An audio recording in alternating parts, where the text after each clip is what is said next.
مرنے کے بعد تم کہاں جاؤ گے؟ کیا پتا کہ موت سے پہلے تم مومن ہو جاؤ یا کافر ہو جاؤ یا کیا رہو، مجھے کیا پتا۔ یہ تینوں سوال امور غیب سے متعلق تھے۔ آقا علیہ السلام انٹرٹین ہی نہ کرتے، رد کر دیتے، تینوں انٹرٹین کیے۔ تو اس کا مطلب یہ ہوا کہ جب فرما رہے تھے سلونی اما شئتم، وہ احکام شریعت کے لیے نہیں تھا، وہ مراد یہ تھی کہ ازل سے ابد تک جو سوال کرنا چاہو اور آج جو پوچھنا چاہو میں تمہیں بتا دیتا ہوں۔ حضور کے علم پر تان ہوا تھا۔ منافقوں نے تانا زنی باتیں کی تھی کہ کہتے ہیں کہ ساروں کی خبر ہے مجھے، ہر مومن اور منافق کو پہچانتا ہوں، کافر کو ہم ساتھ رہتے ہیں، ہماری پہچان ہی نہیں ہے کہ ہم منافق ہیں، ہمیں مومن سمجھتے ہیں۔ ایسی باتیں آقا تک پہنچی تو پھر جلال میں آ گئے۔ اب میں جو بتانا چاہتا ہوں، یہ حدیث تو ہے بخاری مسلم میں متفق علیہ، مگر حافظ ابن کثیر نے اس پر سیدنا فاروق اعظم رضی اللہ تعالیٰ عنہ، بخاری شریف میں آتا ہے کہ آپ اٹھے اور گھٹنوں کے بل جھک کر آقا علیہ السلام کے سامنے بیٹھ گئے اور بیٹھ کر عرض کرنے لگے یا رسول اللہ ہم کو معاف فرما دیں، ہم اللہ کو اپنا رب، آپ کو اپنا رسول اور قرآن کو، اسلام کو اپنا دین مانتے ہیں، تاکہ ناراضگی آقا ختم فرما دیں، ہمیں معاف فرما دیں۔ اب سیدنا فاروق اعظم نے تو کوئی بات نہیں کی تھی نا، مطلب ہے سب کی خاطر سیدنا فاروق اعظم معافی مانگ رہے تھے، جو ہمت کی تاکہ آقا معاف فرما دیں۔ حدیث تو یہ تھی۔ اب حافظ ابن کثیر نے تفسیر ابن کثیر میں، جو علامہ ابن تیمیہ کے شاگرد ہیں، اور سعودی عرب سمیت بلاد عرب میں یہی تفسیر جامعات میں، مدارس میں، یونیورسٹیوں میں سبکن اور درسن اور متنن یہی تفسیر پڑھائی جاتی ہے۔ یہ اپرووڈ تفسیر ہے عالم عرب کی اور سعودی عرب کی، حرمین شریفین کی، اتنا اعتماد ہے اس پر۔ تو حافظ ابن کثیر نے یہ روایت لی، تو پھر میں نے اصل کتاب حدیث کی کھولی اور نکالا۔ وہ بیان کرتے ہیں کہ جب سیدنا فاروق اعظم اٹھے اور گھٹنوں کے بل بیٹھے تو حافظ ابن کثیر نے یہاں روایت میں لکھا فقبل رجلہ، کہ سیدنا فاروق اعظم اٹھے، گھٹنوں کے بل جھک کر انہوں نے پوری مجلس صحابہ میں سب کے سامنے حضور کے قدم مبارک چومے، حضور کے قدم چومے، اور آقا علیہ السلام نے منع نہیں فرمایا، قدم چوم کر پھر معافی مانگی۔ یہ روایت کا اضافی جملے مجھے حافظ ابن کثیر سے ملے، پھر میں اصل کتاب حدیث تک پہنچ گیا، اصل حوالہ نکال لیا۔ تو گویا قدم چومنا یہ عام لوگوں کی سنت ہی نہیں، سیدنا عمر فاروق رضی اللہ تعالیٰ عنہ کی جمیع صحابہ کے سامنے فاروق اعظم کی سنت ہے، سنت فاروقی ہے۔ یہ ادب احترام تھا۔ تو میں بات کر رہا تھا کہ ایسا خیال ذہنوں میں آ جاتا ہے، لوگ پڑھتے نہیں ہیں کسی کو ڈیپتھ میں وسعت کے ساتھ، اور صرف ایک سرسری سا پڑھ کے سن سنا کے رائے قائم کر لیتے ہیں، وہ ہمیشہ چلتا رہتا ہے۔ چنانچہ یہ تفسیر القاسمی جو ہے، اس کی چونکہ انہوں نے بڑی شاندار سب سے اعلیٰ بحث کی ہے، اس لیے اس کو میں اینڈ پر لاؤں گا، اس کو کنکلوڈ کرتے ہوئے۔ اب ہم حدیث کی طرف آتے ہیں، جو کہ دو معنی آ گئے اور ایک تیسرا معنی اور ہے، وہ بھی اینڈ پر مجھے یاد دلا دیں کہیں بھول نہ جاؤں، تو وہ تیسرا معنی بھی دلائل سے احادیث سے بیان کروں گا۔ اور وہ تیسرا معنی بھی مجھے لگتا ہے وہی بات کہ جب یہ مقام محمود، عرش پر کرسی پر بٹھایا جانا جو مقام محمود ہے، یہ تو رات کے نفلوں کا صلہ ہے، حضور کی نماز تہجد کا صلہ ہے، اور جو صلوات مکتوبہ ہیں، پنجگانہ فرائض نماز، ان کا درجہ تو تہجد اور نفلی نماز سے زیادہ ہے۔ جس محبوب کو رب نے رات کی نفلی نماز کے صلے میں عرش پر اپنے ساتھ کرسی پر بٹھایا ہے، یہ صلہ دیا ہے، اس محبوب کو اس کے فرائض کا صلہ کیا دیا ہوگا۔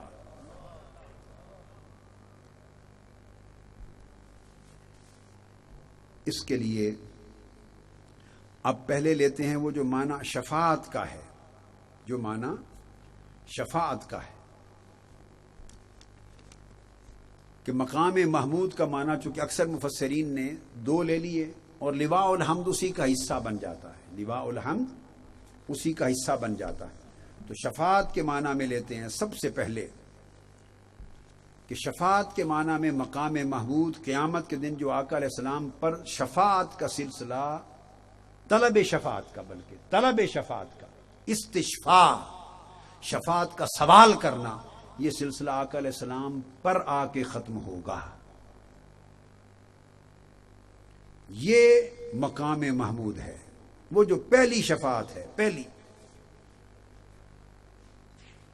جس کو شفاعت عامہ کہتے ہیں. یہی اقوال امام جلال الدین سیوطی نے بھی بیان کیے ہیں الدر المنصور میں، اور انہوں نے 10 اقوال بیان کیے. میں اس کو لے رہا ہوں. تو پہلا معنی قاضی ایاز رحمۃ اللہ علیہ نے بھی بیان کیا، جس کو مقام محمود کا، وہ یہ کہ عسیٰ ان یبعثک ربک مقام محمودا کا.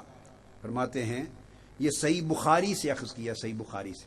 فرماتے ہیں کہ اس کا ایک معنی یہ ہے کہ شفاعت، سیدنا آدم علیہ السلام سے شفاعت طلبی کا عمل شروع ہوگا. لوگ جائیں گے سیدنا آدم علیہ السلام کی خدمت میں اور آپ سے شفاعت کے لیے درخواست کریں گے، اور کرتے کرتے کوئی اس وقت، جس کی بات میں نے کل بتا دی تھی، دم نہیں مارے گا کہ باری تعالیٰ حساب و کتاب جلد شروع کر. وہ چلتے چلتے اذهبوا الی غیری، یہ سلسلہ حضور علیہ السلام پر ختم ہوگا اور آپ فرمائیں گے انا لہا، ہاں یہ میرا ہی کام ہے، یہ میرا ہی منصب ہے. فرماتے ہیں یہ جو منصب ہے، یہ شفاعت کا، یہ مقام محمود ہے. یہ صحیح بخاری میں. یہاں اس مقام پر اب میں چونکہ حدیث کی طرف آ رہا ہوں، یہ بھی عرض کر دوں کہ ائمہ حدیث کے عقیدے کا، ائمہ حدیث تو صرف حدیث دے دیتے ہیں نا، مفسر اور شارح تو بے تفصیل سے لکھتا ہے، عقیدہ واضح کرتا ہے. ائمہ حدیث کے عقیدے کا پتہ چلتا ہے کس مضمون کی حدیث انہوں نے کتنی بار لی، کتنے طرق سے لی، کتنی اہمیت دی. بہت سے لوگ جنہوں نے آج تک امام بخاری کو بھی نہیں سمجھا اور امام مسلم کو نہیں سمجھا اور سیاہ ستہ کو، اصحاب سیاہ ستہ کو اور ان کے عقیدہ کو نہیں سمجھا، نام لیتے رہنا اور بات ہے. ان کا عقیدہ شفاعت اور مقام محمود میں کیا ہے، شفاعت پر. جیسا کل میں نے ذکر کیا کہ بعض لوگ ایسے چالو علم چلتا، کچی پکی روٹی پہلے زمانے کہا جاتا تھا، چالو علم کی بنیاد پر انکار بھی کر دیتے ہیں اور دعوے بھی کر دیتے ہیں کہ یہ ایسا بھی کہا گیا کہ وہ شفاعت کا ذکر تو آیا ہے قرآن میں، مگر کہیں شفاعت کے قبول ہونے کا ذکر نہیں ہے.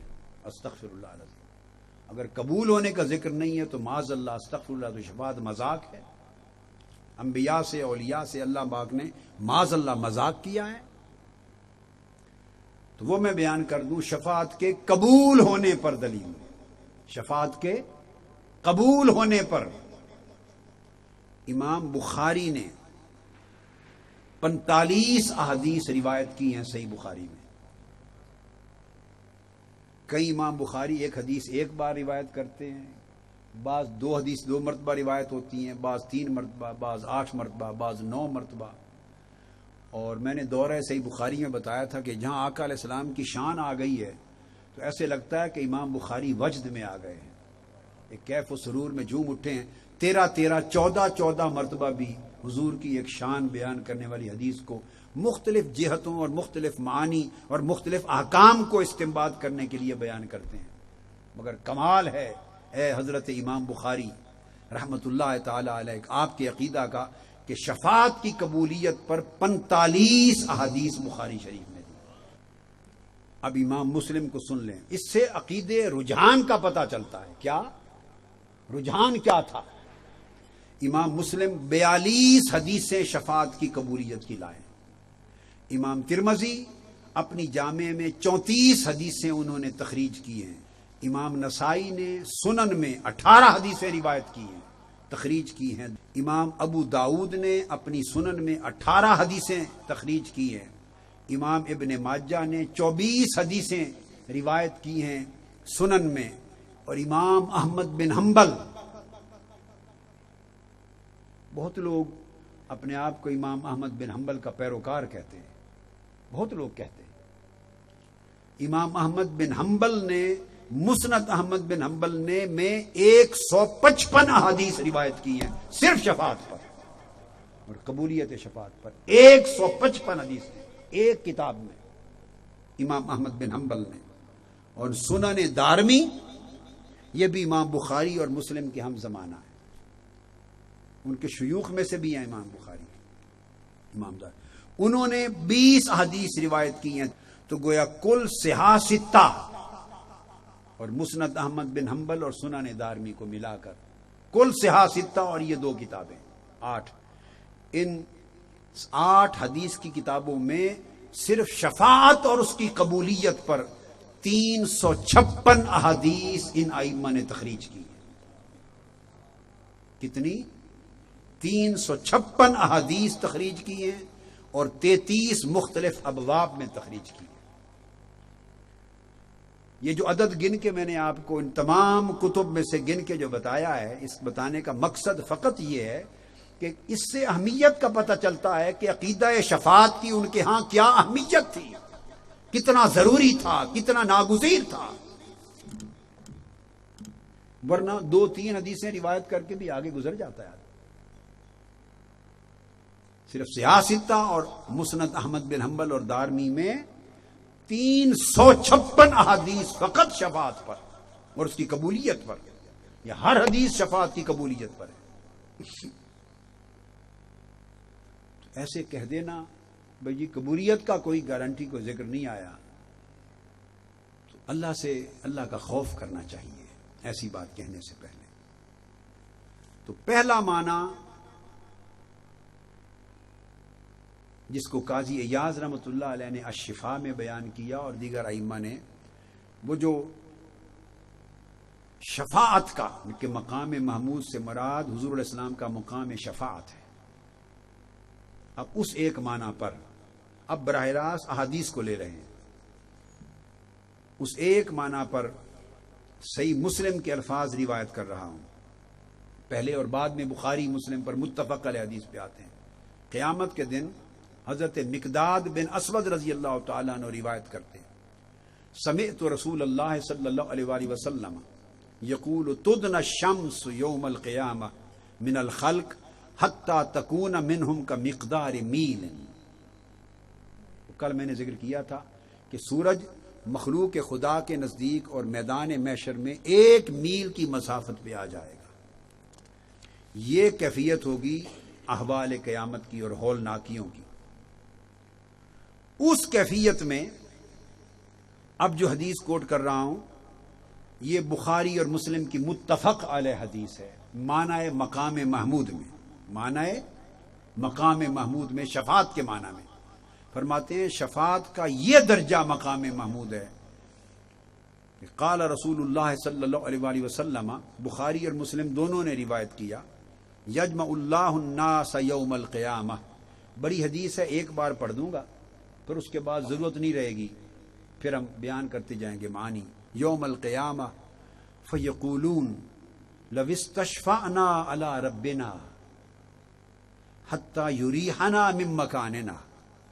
جب ہولناکیوں کا یہ عالم ہوگا تو ساری امتیں, سب امتیں حضرت آدم علیہ السلام سے لے کر امت عیسوی اور امت محمدی تک کل امتیں جمع ہو کر سوچیں گی, پریشان ہوں گی, اور وہ کہیں گی کہ چلو کسی کے پاس اور اس سے شفاعت مانگو, طلب کرو. کسی کے پاس چلو تاکہ اپنے رب کی بارگاہ میں اس سے شفاعت کا سوال کریں. استشفاء یہ کہتے ہیں کسی سے شفاعت کا سوال کرنا, اور یہ شفاعت اللہ سے نہیں مانگی جائے گی, اللہ نے تو قبول کرنا ہے. یہ مخلوق میں سے کسی کو تلاش کرنا ہوگا, انبیاء میں سے, کہ کسی ایسے کو ڈھونڈو جس کے پاس جا کے شفاعت کا سوال کریں.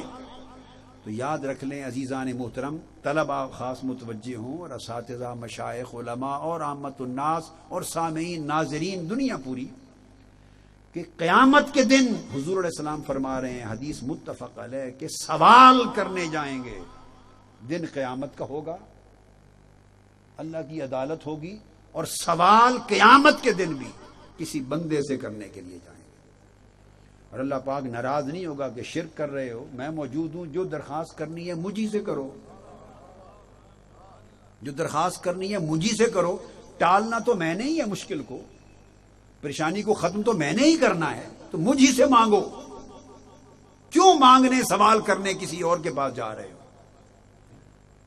نہیں، یہ شان ہی ایسی ہے، حتی یریحنا من مکاننا، اللہ کے کسی مقرب ایسے بندے کے پاس جاؤ اور ان سے شفاعت کا سوال کریں، شفاعت مانگیں، اللہ کی بارگاہ میں وہ ہماری شفاعت کریں تاکہ اللہ تعالی ہمیں اس پریشانی سے نکال دے۔ نکالنا اللہ نے ہے اور سوال کرنے کسی مخلوق کے پاس جا رہے ہیں۔ بولیے توحید کا عروج قیامت کے دن ہوگا یا آج ہے جب اللہ سامنے عرش پر بیٹھا ہوگا؟ لمن الملک اليوم للہ الواحد القہار۔ کہاں گئے بڑے بڑے ملوک اور جبابرہ؟ کہاں گئے بڑی بڑی طاقت، سلطنت اور تمکنت اور عزت اور وقار اور قوت و ہمت کے دعوے کرنے والے؟ کہاں گئے لوگوں کو اپنی بارگاہوں میں جھکانے والے؟ کہاں گئے؟ آج کوئی نہیں ہے سوائے ایک رب کے جو جبار ہے۔ جس دن یہ آوازیں آ رہی ہوں گی تو دیکھیے توحید کا نظارہ کس عروج پر ہوگا۔ اس کیفیت میں توسل اور شفاعت ہو رہا ہے۔ تو جس رب نے قیامت کے دن توسل، وسیلہ اور شفاعت کو سنت بنا رکھا ہے، وہ رب آج وسیلے اور شفاعت کو کیسے منع فرمائے گا؟ تو قیامت کے دن کا عقیدہ اور نظام بھی یہی ہے اور آج کا عقیدہ اور نظام بھی یہی ہے۔ فیاتون آدم، دیکھو اللہ کے پاس نہیں گئے، کسی ایک نے بھی مشورہ نہیں دیا کہ سیدھا اللہ کے پاس ہی چلو۔ حتی یریحنا من مکاننا، اللہ نے ہی راحت دینی ہے اور نکالنا ہے نا، تو اللہ کے حضور گڑ گڑائیں، اللہ سے دعا مانگے، اللہ سے عرض کرے، کسی ایک نے بھی مشورہ نہیں دیا تو کیا اللہ گوارا کرے گا قیامت کے دن معاذ اللہ شرک ہو؟ یہ ہم نے کم علمی کی وجہ سے ایسے تصورات گھڑ لیے ہیں، نہیں تو سب مل کے حضرت آدم علیہ السلام کے پاس جائیں گے، فَيَقُولُونَ أَنْتَ الَّذِي خَلَقَكَ اللَّهُ بِيَدِهِ وَنَفَخَ فِيكَ مِن رُّوحِهِ وَأَمَرَ الْمَلَائِكَةَ فَسَجَدُوا لَكَ فَاشْفَعْ لَنَا عِندَ رَبِّنَا۔ آدم علیہ السلام کے مناقب بیان کریں گے۔ اگلی بات، قیامت کے دن جس نبی کے در پہ جائیں گے، نبیوں کے در پہ جائیں گے اور پھر وہاں ان کے فضائل اور مناقب بیان کریں گے، تو اللہ تعالیٰ کو تب بھی غصہ نہیں آئے گا کہ ایک تو تم میرے در پہ آنے کی بجائے میرے نبیوں کے در پہ جا رہے ہو، میرا در نظر نہیں آ رہا؟ استغفر اللہ، نہیں، ایسا نہیں۔ اور پھر ان کے دروازے پر جا کر پھر ان کے تم مناقب اور فضائل پڑھ رہے ہو، تو گویا انبیاء کے مناقب اور فضائل بیان کرنا یہ ایسی سنت امم ہے، جمیع امتوں کی سنت ہے، اور یہ سنت یوم قیامت بھی ہے۔ قیامت کے دن بھی یہی ہوگا، نبیوں کے مناقب اور فضائل بیان ہوں گے۔ اے آدم، آپ کے پاس آئے ہیں اور آپ وہ ہستی ہیں جس کو اللہ نے اپنے ہاتھ سے پیدا کیا، آپ وہ ہستی ہیں جس کے اندر اللہ نے اپنی روح پھونکی، آپ وہ ہستی ہیں جن کو اللہ تعالیٰ نے جن کے لیے ملائکہ کو حکم دیا کہ سجدہ کریں۔ یہ ساری شانیں بیان کر کے پھر عرض کریں گے اللہ کے حضور ہماری سفارش کر دیں۔ آپ اس کا تنقیح، تجزیہ دیکھیں، اللہ کے حضور ہماری شفاعت کر دیں۔ تو درخواست ہو رہی ہے یا نہیں؟ یہ توسل وسیلہ بھی ہے، یہی شفاعت بھی ہے۔ تو آدم علیہ السلام فیقول، ایک بات فرمائیں گے، لست ہناکم، یہ کام آج میرے بس کا نہیں۔ یہ مقام محمود کی بات ہو رہی ہے اور وہ صرف تنہا خصوصیت مصطفیٰ ہے صلی اللہ علیہ وسلم۔ بعد میں ہر نبی بھی شفاعت کرے گا، بعد میں ہر ایک کی باری آئے گی، مگر نہیں، یہ بہت بڑا اللہ کے حضور یہ عرض کرنا کہ باری تعالیٰ تو حساب جلدی کر، یہ جرت کوئی کر سکتا کہنا کہ جلدی کر حساب؟ فرمایا آج یہ بات کہنے کی ہمت مجھ میں نہیں۔ اور وہ فرمائیں گے جاؤ حضرت نوح کی طرف، اب یہاں تک تو سنو، یہاں تک تو نبی کے در پہ گئی تھی امتیں. میرے نقطے سمجھتے چلے آئیے. بخاری مسلم کی متفق علیہ. اور یہ بیان کون فرما رہا ہے؟ حضور